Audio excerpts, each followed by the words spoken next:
కటక విచక్షణ దయ వల్ల ఆషాఢ మాసంలో చేసేది జ్యేష్ఠ మాసంలో చేసుకున్నాం. ఎందుకంటే పెద్దలు గ్రామ పెద్దలు ఆషాఢ మాసంలో ఊరు పండగ నిర్వహించాలని కంకణం ద్వారా సంకల్పం చేసుకున్నారు. కాబట్టి ఈ కాపులు, కర్ణాలు, ఇతర 365 కులాలన్నీ మహాకాళి, మహాలక్ష్మి, మహాసరస్వతి జ్యేష్ఠ మాసంలో, ఆషాఢ మాసంలో అమ్మవారిని కొలిచినట్టే అన్ని కొంగు బంగారమై అష్టైశ్వర్య, ఆరోగ్య, సుఖ సంపదలతో, పాడి పంటలతో ఉండాలని, ఇలాగనే ప్రతి సంవత్సరం ఆమె పండుగలు బాజభజంత్రులతో చేసి పిల్ల పాపను ఎల్లగా చల్లగా చూడాలని మనస్ఫూర్తిగా కోరుకుంటున్నాం.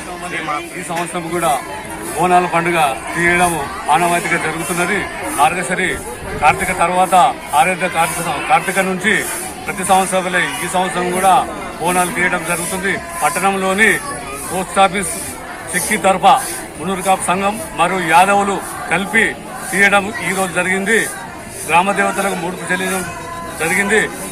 రాబోయే రోజులలో వర్షాలు సమృద్ధిగా కురవాలని, పాడి పంటలు బాగా పండాలని, పశుపక్షులు బాగా ఉండాలని ప్రతి సంవత్సరం ఈ సంవత్సరం కూడా అందరి సమక్షంలో బోనాలు తీయడం జరిగింది.